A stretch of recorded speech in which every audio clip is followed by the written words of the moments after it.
Tough adjusting to new things. It's a new timer, by the way.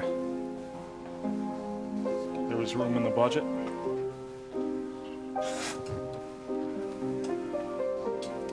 Is that hat embossed with anything? Are you advertising anything there? No, it's just a black cap. I'm still trying to figure out that shirt, too, in a clandestine fashion. What, this shirt? Yeah. Yeah, the shirt says Black Lives Matter. And it's a kitten, a very adorable kitten, wearing a Black Lives Matter t-shirt. Why the cat, though? Well, are you going to argue with that kitten? No, the cat's adorable. Exactly. I can't argue well, with that. there you go. There's one thing.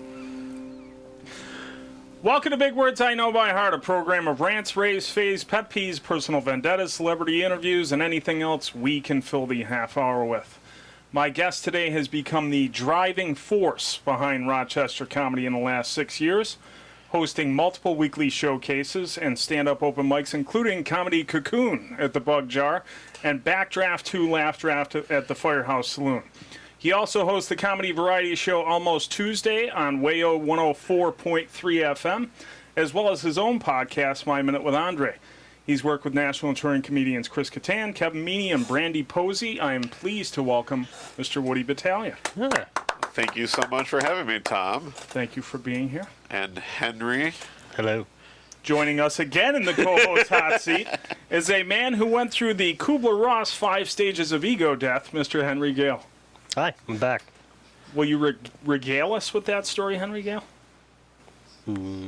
Maybe. So much on this episode that I'm not allowed to talk about, but I guess that'll be for the behind-the-scenes book.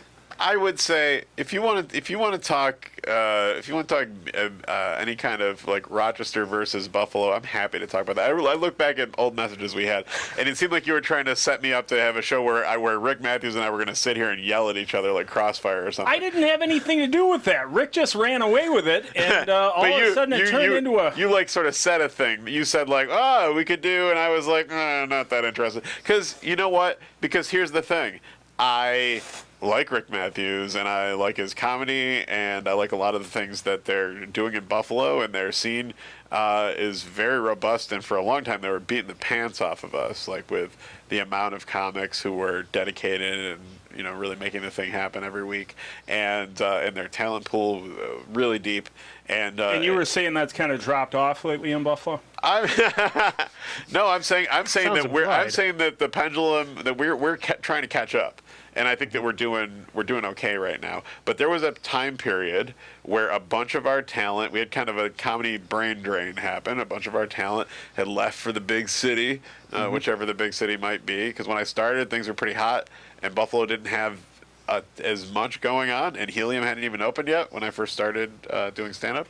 And then Helium opened, and then the Milky's mic started when my friend Christy and Tyrone used to put that on originally. And Tyrone, who's been on the show. I don't doubt it at all. And Rochester lost the lovely and talented Madeline Smith. That is right. My best friend in comedy, Madeline Smith.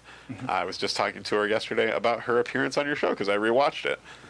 I was trying to pry some secrets out of her about you, and the best she came up with was Palmyra Inn. Some shows at the Palmyra Inn. Oh, that was a real. So Palmyra is the birthplace of Mormonism.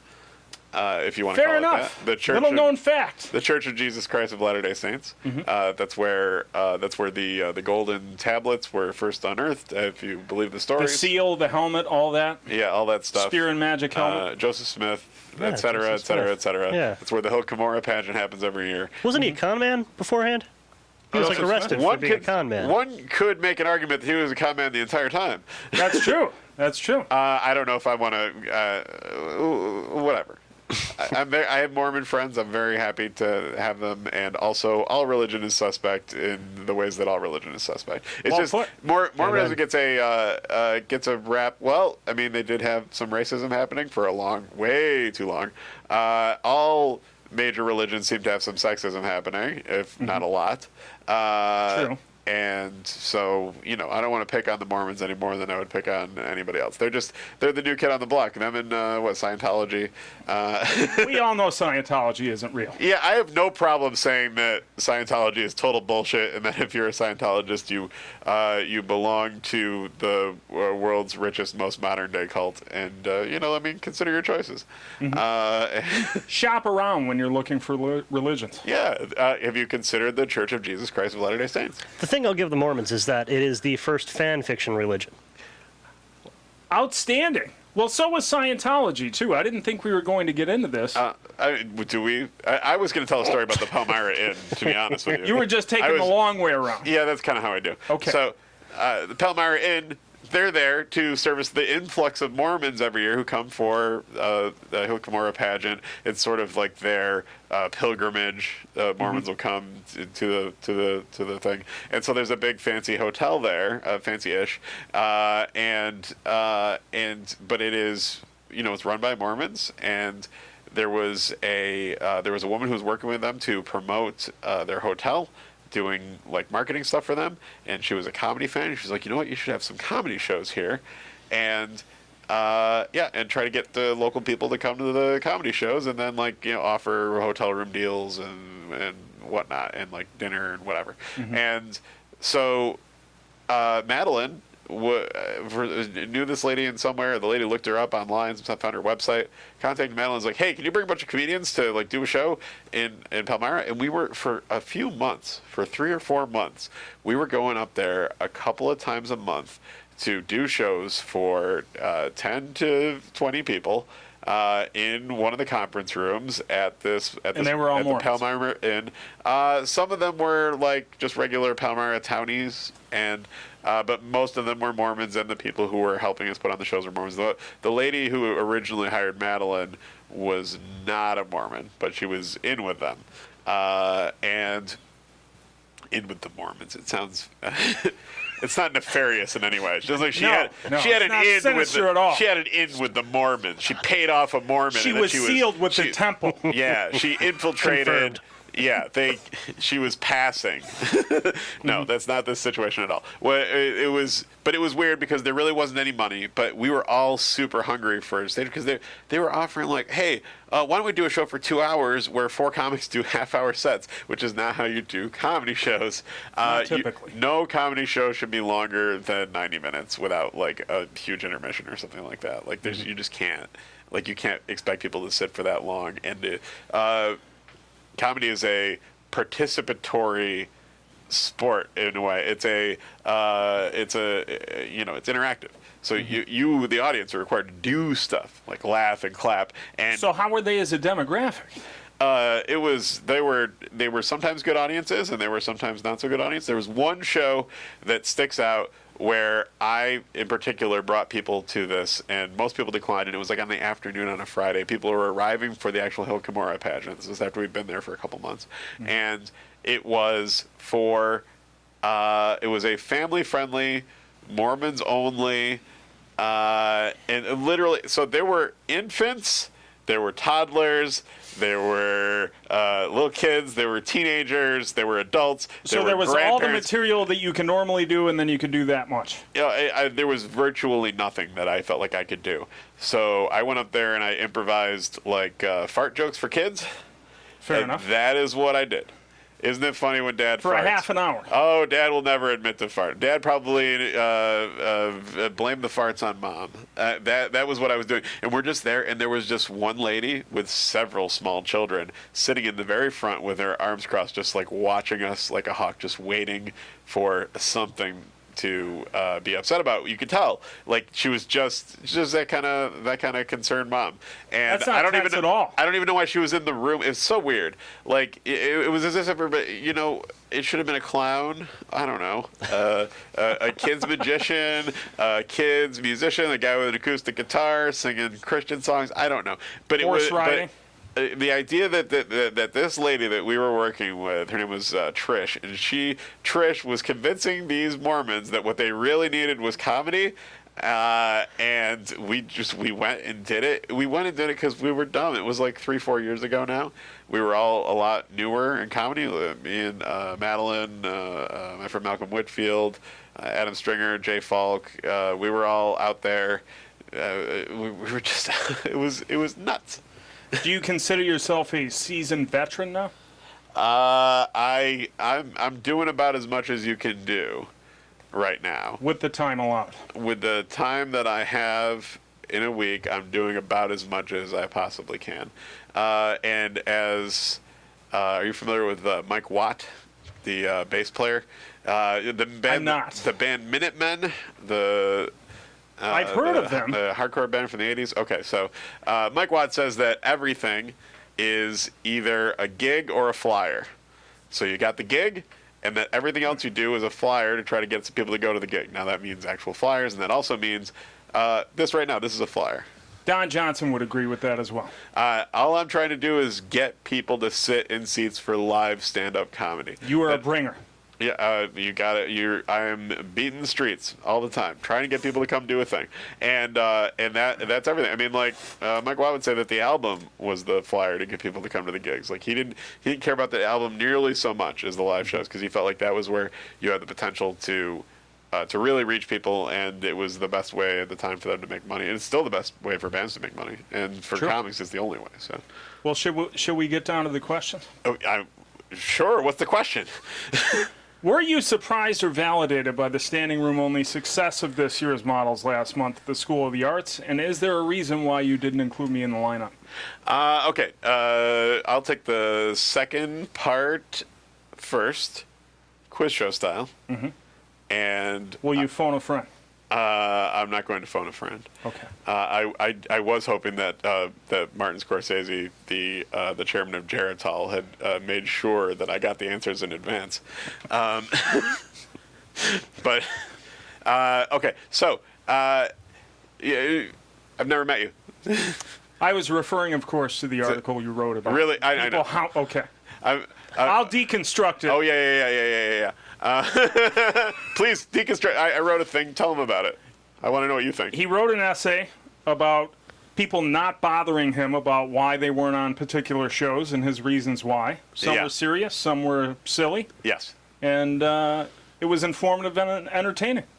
Well, thank you. It got a lot of notice for a thing that I don't get paid for. Lots of people on Medium.com read that thing and continue to read it, so that's nice. It was validating as a writerly exercise and as a comedy piece, but also I was sincere about the things that were serious. I think it was like every other item, which is, some people just don't realize that. I really do book people based on merit, like that. They think like, oh, you only book your friends is the thing that you hear the most. It's not an old boys club. Not for me, it's not. For some people, yeah, sure, maybe. But people still like to say, oh, you only book your friends, and I'm not in with your clique or whatever. And it's like, but also, wouldn't you be friends with the same people that you'd want to book? Like, aren't those the same people that you'd want to be friendly with in your life? The people that you think are talented and funny and interesting? Like, wouldn't those also be people you'd have friendships with? So it's like, if you're not super friendly with me, that doesn't mean you're never going to get booked, because I booked 38 comics for that particular show over the last few years. This year's models. That's this year. That was 8 shows, 38 comics. It was different lineup every night, different headliner every night. I headlined the last of all of them, and then 7 other headliners, and then 30 odd other people to fill in the opening spots. And I still got complaints from people. Well, why didn't you take me? Because as if it was my job to take everyone. Like if you ever did stand up, then it was your right to be booked on this show. And it's like, I gotta make choices, and sometimes they're tough choices. Sometimes there's people that I really like, but I don't feel like they were quite there. Like, I was a little iffy. I mean, like, they're still coming along. Like, their sets could go either way. I've seen them do well, but I've also seen them do equally not well, and it doesn't feel like the engine is fully started. To start comedy, it's like starting a lawnmower. You pull the cord, and sometimes it fires up, and sometimes it doesn't. That's the beginning. And you want people where the engine's, running. And so, and some people, it was heartbreaking in a certain respect because between the time when I booked people, which was several months before the show, and the time when the shows were actually happening, I'm like, oh God, I should have booked this person because they got there. Like the time was enough. All they needed was another month. There was no way to know though. There's no way to know. But I have regrets, and I feel I do feel a sense of responsibility. And people know. I think people bother me because they see me as a person who's trying and who does care, and then they get really hurt if they feel like I don't care about them in particular enough, or something like that. And it's like I'm just a human being trying to juggle a bunch of shit, Now, do you think you're involved in enough projects? Yes. I mean, yes. Every time I take on something new, I'm like, this is a bad idea. But I can't. I have trouble saying no. Because you feel like, oh, what if this is the one?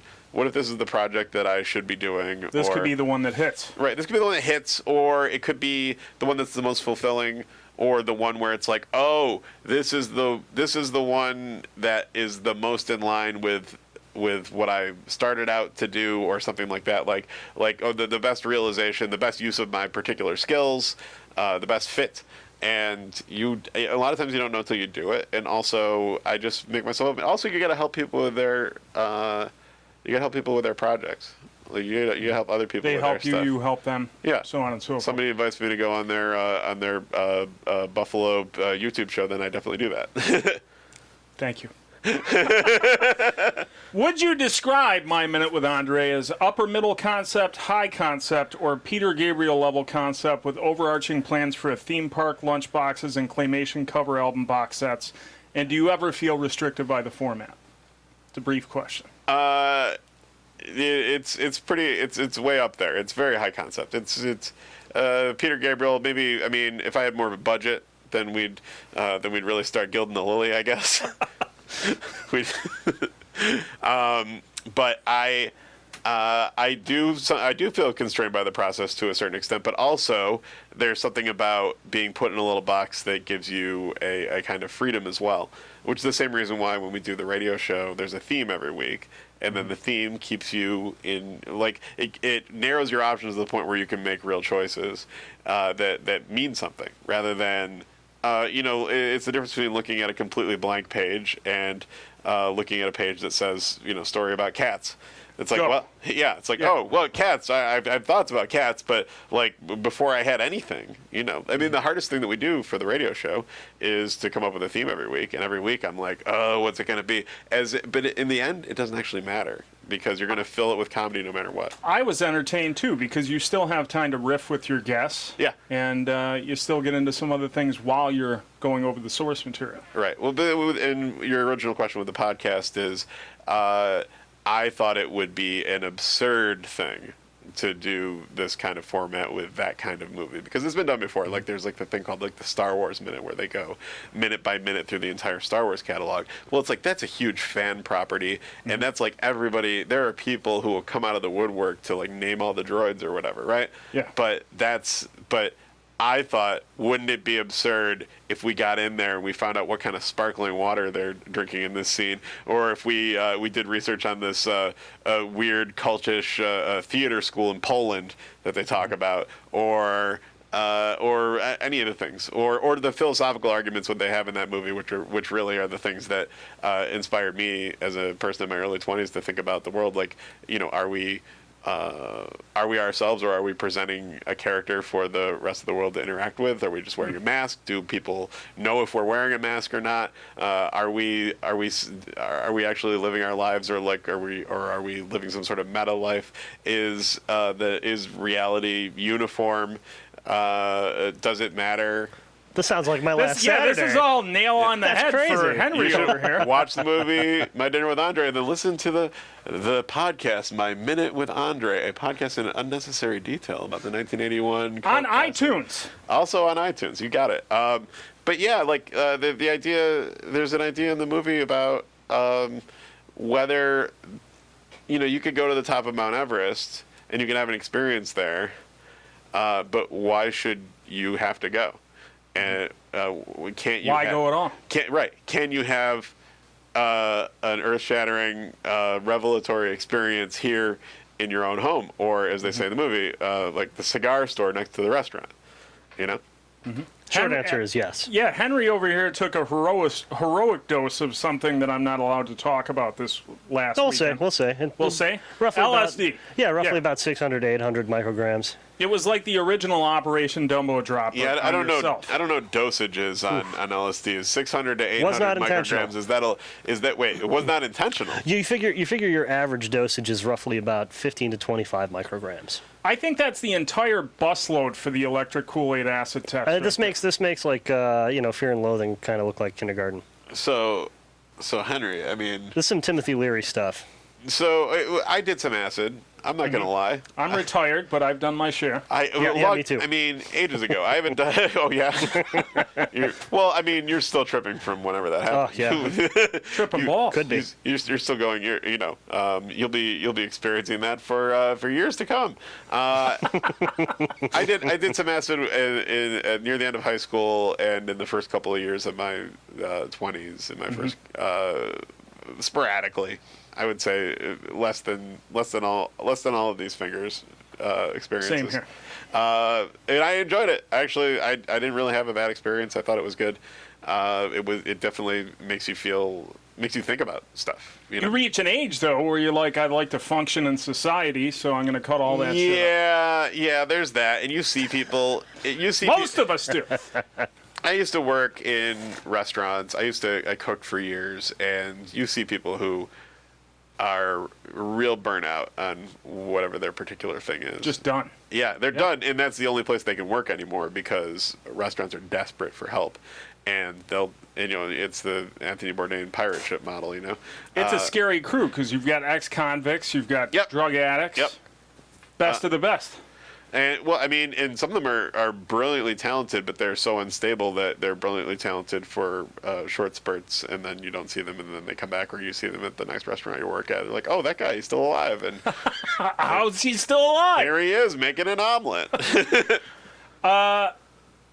We've got 7 minutes left. Holy shit! Wow. Oh my God. How far along did you get on writing your novel after college, and was it in fact the great American novel?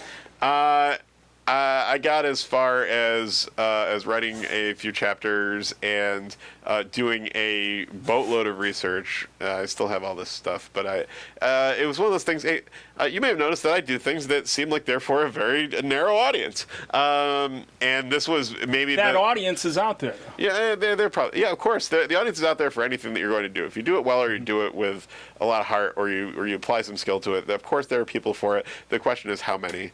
And how to find them, But the book was a novel that took place. Every chapter was going to be the experience before, during, and after going to a concert, and it was set in Rochester, New York. So it was semi-autobiographical. All the characters were going to be made up, but all the shows were going to be real shows that I had been to, or real shows that had happened. And all these shows are small shows of very weird experimental noise music happening in the early 2000s. Had a weird, almost mainstream adjacent thing that happened for a very short period of time, and it was big. It was the thing in Rochester. It was like the music that young people were excited, young cool people were excited about. I don't know what music you're now. People are excited about like kind of a neo folk music or like indie rock or whatever, or pop punk seems to endure, but I don't know how. I don't know how either, because it's not for me. I'm more of as I said, the Minutemen. Like I'm more of a hardcore and original punk kind of person. I'm not for the more crowd pleasy stuff. I'm an '80s guy. I'm not like a Warped Tour kind of guy. I can't picture you at a Warped Tour. I went to one once, and I couldn't picture me there either. I got a sunburn. I remember that. Mm-hmm. So the book was, that was what it was going to be. Like it was going to be these characters go to this show, these characters go to that show, and then there would be drama and and a story arc that would go over the whole thing, but each chapter would be sort of in that way. Did you shelf it, or did you abandon it? Are you coming back to it at some age? Jeez, it's one of those things where you wish. I feel I've been doing a lot more writing lately. You've seen these pieces that I've been doing. I mean, they're very short, but I found the skating piece. Oh, jeez, I forgot about that. That was a friend of mine who now is the head writer for Cartoon Network's We Bare Bears, which my son watches. Yeah, Mikey Heller, who is a great Rochester comic. I just put him up at the Comedy Cocoon when he was back in town a month ago or so ago, and. But he worked at this website called Smiles for All, which was a humor site where all of the comedy was supposed to be super friendly, which is impossible to do. You got to offend somebody. Yeah, you're going to offend somebody. You're absolutely going to offend somebody because comedy is sort of a caustic. It's a reaction to things. It's the opposite of things. It's the unexpected thing. It's meant to rile people up in a certain way. And there's degrees of that obviously, and there's things you feel you have to make decisions every time you tell a joke. You have to make a decision about how far you're willing to go for the joke in order for you're always balancing. Are people going to laugh or are people going to be bummed out? Like what's the absolute? How far can you take it? Yeah, and I don't know and it's different for different people. And some people are getting away with stuff that like Jesse Winterhalter. He's out there. The lovely and talented Jesse Winterhalter. One of the funniest people you will ever meet in your life. One of my favorite performers, which he knows this. I saw him on Sunday. But he is dealing in a realm of darkness and despair and apathy. He lives in absolutes. Right. And nihilism. And that's where he is, and people are going to find that funny, or they're not, and most people do. But he's taking chances, and he knows that. And also, there was a time when it wasn't working as well for him because he hadn't found the water level for himself yet. Mm-hmm. So what you're saying is nihilism is not commercially viable. It is. Like we were saying. I mean, there is an audience, and it's like there's an audience for Anthony Jeselnik. There's an audience for Doug Stanhope. There's a John goddamn Mulaney. There's not. Well, there's a very large audience for John Mulaney. I don't get it. You don't get Mulaney? No. He's not for me. Is Seinfeld also not for you? Seinfeld, I love. Interesting, because they're very similar. He doesn't do it for me. Huh. Okay. What do you think about Gary Gulman? I don't know him. Try Gary Gulman. I'll look into that. All right. This is kind of a hacky question, so I apologize. If you workshop with the Woody that took to the stage 6.5 years ago, what constructive criticism would you give him? Tell short jokes. Louis C.K. is a victim. Confirm or deny? Deny. Not a victim. He is he's the perpetrator of the crime. I can't believe that he's trying to re-enter. He did it again. He did it again a couple days ago. I read about that. They weren't as happy this time as they were the first time because I think that public opinion is changing, and also some women walked out as well. I mean, I would walk out. There's no way. There's no reason for him. Like, what do we need him for? There's so many comics. First of all, second of all, he's done nothing for the victims or for women or for he has the power to create change and to lead people, to lead his fans to be better people, and many of them are good people, but many of them are like him. Boundary stepping people who don't care about the whole thing. I mean, criminals really. But save going to jail, the thing that he could do is he could help people. And he could help this whole situation, and he could get out there, and he could be the poster child for rehabilitation and giving back, and he hasn't done any of those things, and it's very puzzling to me. And it's like, do you not read the millions of opinion pieces that have been written, like challenging you to do that? And wouldn't that be the most amazing thing? And that's the only comeback I could ever see. But honestly, we don't even need that. It'd be fine if he just went away forever. And as a fan of 90s alt comedy, this is kind of dark, but I want to get into it. How much of a correlation do you think there is between Patton Oswalt's material about rummaging through his grandmother's prescription cabinet and his wife's accidental overdose? Is there a correlation? I mean, his wife had done. She had maybe incorrectly taken medication by it was an accidental situation. Perhaps it was Jungian. I always wondered if there was something else there, though. I don't know. I honestly, I don't know. It's such a tragic situation. It obviously people just don't drop dead for no reason.